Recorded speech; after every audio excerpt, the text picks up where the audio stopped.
नाशिक शहराचे पोलीस आयुक्त श्री संदीप कर्णिक यांनी आयुक्त आपल्या दारी या उपक्रमांतर्गत पवननगर पोलीस चौकी अंबड पोलीस ठाण्यास भेट देऊन स्थानिक नागरिकांशी संवाद साधला। मुख्यमंत्री यांच्या आदेशानुसार राबवण्यात आलेल्या उपक्रमाद्वारे नागरिकांच्या समस्या जाणून घेऊन त्यावर त्वरित उपाययोजना करण्याचा प्रयत्न करण्यात आला।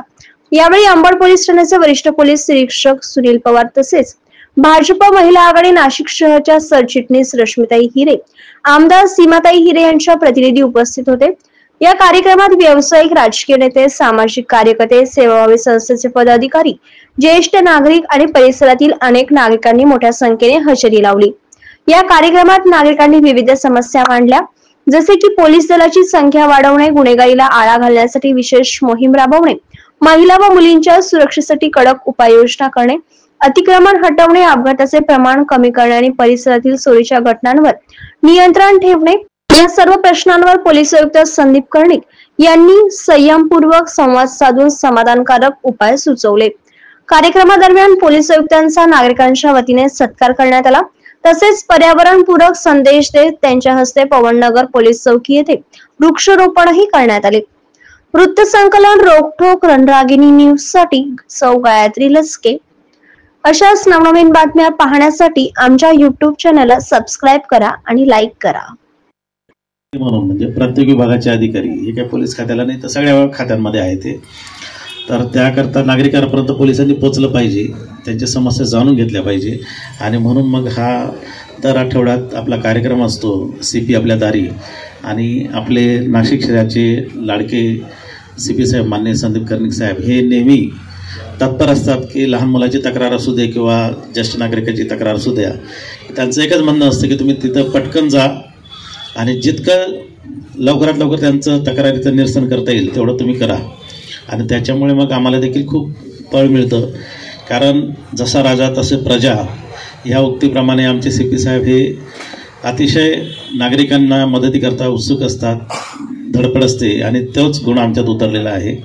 आणि म्हणून हा सगळा आजचा जो बीट चौकी भेटीचा कार्यक्रम आहे तो याच करता आहे की आमच्या परिसरामध्ये काय चाललं, आमच्या नागरिकांच्या काय अपेक्षा आहे किंवा आम्ही पोलिसांनी अजून जास्त काय केलं पाहिजे हे जाणून घेण्याकरता माननीय CP साहेब 5 मिनिटातच येत आहेत। तर आपण त्यांचं स्वागत करूया चांगलं, आणि नंतर मग जे असेल आपलं साहेबांच्या मनातले ज्या काही गोष्टी आहेत ते आपण सगळेजण ऐकायला उत्सुक आहोत। तर मी गेटवर थांबतो, यांचं आगमन होत आहे। तर आपण हिरिरीने त्यांना भेटण्याकरता उत्सुक आहोत, कारण आपल्या अंबड परिसरामध्ये जे पोलिसिंग असू दे किंवा सामाजिक कार्य असू दे याच्याविषयी साहेबांना जाणून घ्यायचं आहे। आणि माननीय मुख्यमंत्री देवेंद्र फडणवीस साहेब यांचा जो 100 दिवसांचा कार्यक्रम आहे त्याच्यामध्ये 7 कलमी कार्यक्रम आहेत।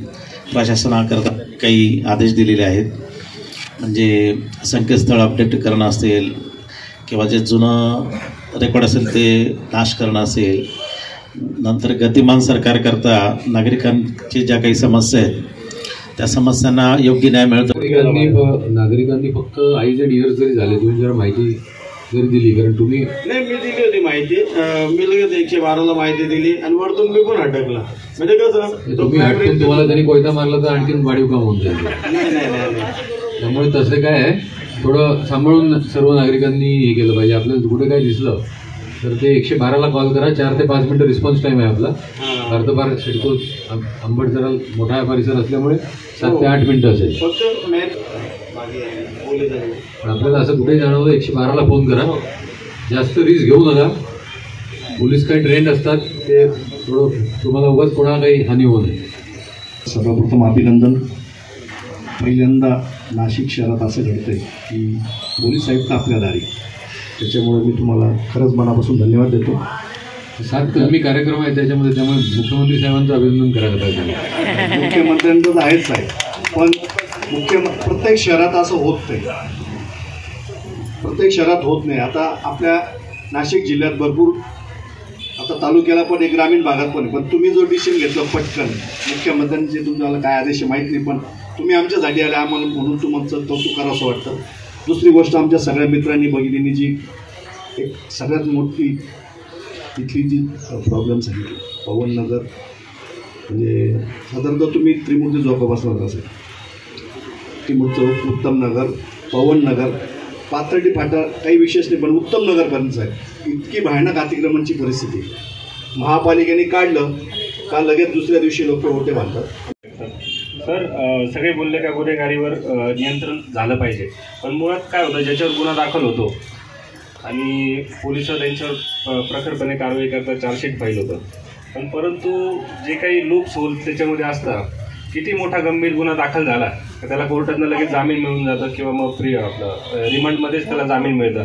ह्यासाठी जे काही सरकारी वकील असतील, रिटायर्ड वकील असतील, त्यांच्यासोबत तुम्ही जर त्यांची बैठक घेऊन किंवा एक पोलीस स्टेशनला त्यांची नेमणूक केली का, जे काही गंभीर गुन्ह्यासाठी गुन्ह्यामध्ये जेव्हा रिमांडमध्ये आणता आरोपीला, त्यामध्ये मेडिकल सर्टिफिकेटसुद्धा काही पोलिसांकडनं सादर केले जात नाहीत पोलीस स्टेशन आपल्या कोर्टासमोर.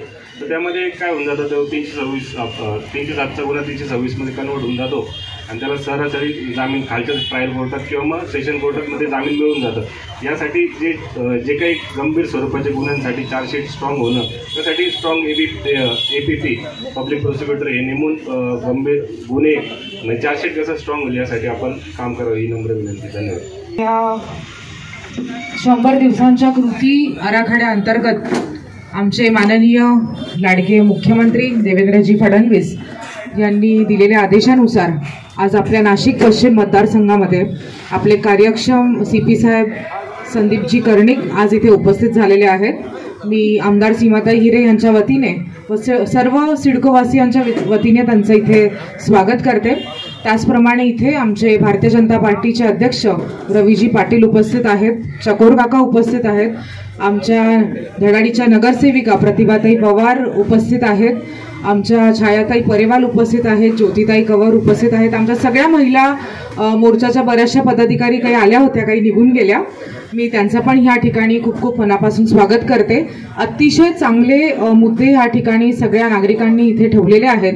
खास करून पवननगर भाजी मार्केट असेल, त्याचप्रमाणे ट्रॅफिक सिस्टम असेल. मी सीमाताईंच्या वतीने 1-2च मुद्दे इथे मांडणार आहे की जसं की ताईंनी सांगितलं की बऱ्याच ओपन स्पेसेसचा जो प्रॉब्लेम आहे तो खूप मेन आहे. तर आपण समजा मनीषा मॅडम खत्री मॅडम सोबत एक जॉईंट मीटिंग घेतली की जे कोणते रेड ह्याच्यामध्ये जे ओपन स्पेसेस येत आहेत की जिथे जास्त करून गुन्हेगारी आहे, तर तिथे एक तर कायमस्वरूपी ते ओपन स्पेस वापरण्यात नाहीये तर पूर्ण सील करावी, किंवा मग छोटं मोठं तुटकं गार्डन आहे तर ते कम्प्लीट आपण आमदार फंडमधनं किंवा महापालिकेच्या ह्याच्यातनं जर पूर्ण डेव्हलप केली तर ते नागरिकांच्या पण उपयोगी येणार आणि जे नाही आहे ते पूर्णपणे बंद होणार, जेणेकरून त्यांचे अड्डे बंद होतील. आपल्याला माहिती की 31 जानेवारीला सिडकोत जो काही प्रकार झाला तो पण अतिशय गंभीर होता आणि त्याच्याचमुळे जिहादी अड्डे जे वाढत चाललेले आहेत आपल्या सिडकोमध्ये जास्त प्रमाण आहे, तर त्याचा पण एक चांगला आळा बसेल त्याच्यावरती. आपले जे पवार साहेब आहेत नक्कीच त्यांचं काम चांगलं आहे, त्यांची टीम पण चांगली आहे. परंतु मला असं वाटतं आज तुमची इथे व्हिजिट झाली आहे आणि ह्याच्या पुढे 1 आठवडा तुम्ही जर खूप चांगले स्ट्रिक्ट ऍक्शन्स घेतले. दिलेला 100 दिवसाचा आराखडा त्या संदर्भामध्ये आपण जी नागरिकांच्या समन्वय बैठक घेतली त्याबद्दल मी आयुक्तालय ऑफिसचं आभार मानतो. आणि साहेब, ज्यावेळेस आपण असे उपक्रम वगैरे घेत असतो आणि त्या उपक्रमाच्या माध्यमातून तो नावापुरतं न राहता त्याचं नियोजन करून कार्यक्रमाची अंमलबजावणी व्हायला पाहिजे. आता जे विद्यार्थी शाळा सुटते त्यावेळेमध्ये आपण जर एक पोलीस त्या ठिकाणी पाठवला, हे लहान लहान मुलं काय करतात, त्यांना मोठे मुलं जवळ करतात आणि चॉकलेटचं आमिष दाखवून मुलीपर्यंत तो संदेश पोहोचवतात. तर आपण त्याच्यावर जर नियंत्रण केलं तर अजून त्या दृष्टीने सुरेख होईल.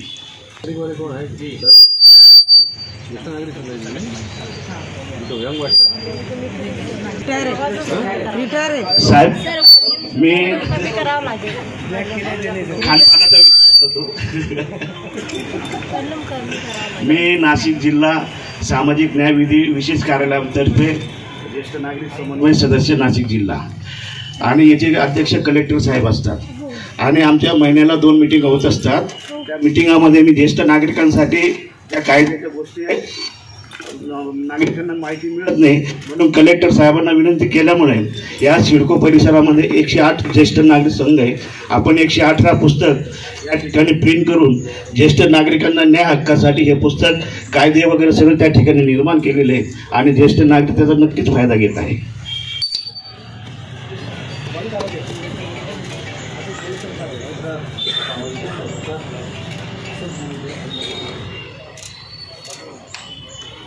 जे आपले पहिले आपल्या एरियात अंबड पोलीस स्टेशनला बर्डेकर साहेब होते, कड साहेब होते, त्यांची जी गुन्हेगारांवर वचक होता तसं पवार साहेबांनी गुन्हेगारांवर वचक ठेवला पाहिजे अशी मी त्यांना विनंती करतो. कोण लिहून घेतोय? मी ट्रॉफिक पोलीस विषयी बोलतो सर, की जे आपला होणारा कुंभमेळा आहे भविष्यात आणि बाहेरून राज्यातनं इथं पर्यटनासाठी जे नागरिक येतात त्यांच्या 4 व्हीलर गाड्या या बऱ्याचदा 3-3, 4-4 ठिकाणी चेक होतात. तर असं न करता आपण त्यांना एका ठिकाणी चेक केलं तर नक्कीच आपल्या नाशिक शहराचं आज आपण पाहतो बाहेरून येणारे पर्यटनासाठी लोक आणि ते जर त्रस्त झाले तर ते पुनरुपी आपल्या नाशिक शहरात येणार नाही. आपण इतर राज्यांमध्ये जेव्हा जातो तर तिथं ते आपल्याला ते पोलीस स्टेशनवाले सहकार्य करतात. तर तशा पद्धतीने आपल्या नाशिक शहरातनं सुद्धा आम्ही आशा बाळगतो. आणि सर एक पाथर्डी फाटा ब्रिजच्या खाली जी रोज ट्रॉफिक जाम होते, त्याच्यानंतर आपला इंदिरानगरचा बोगदा तिथे सुद्धा ट्रॉफिक जाम होते.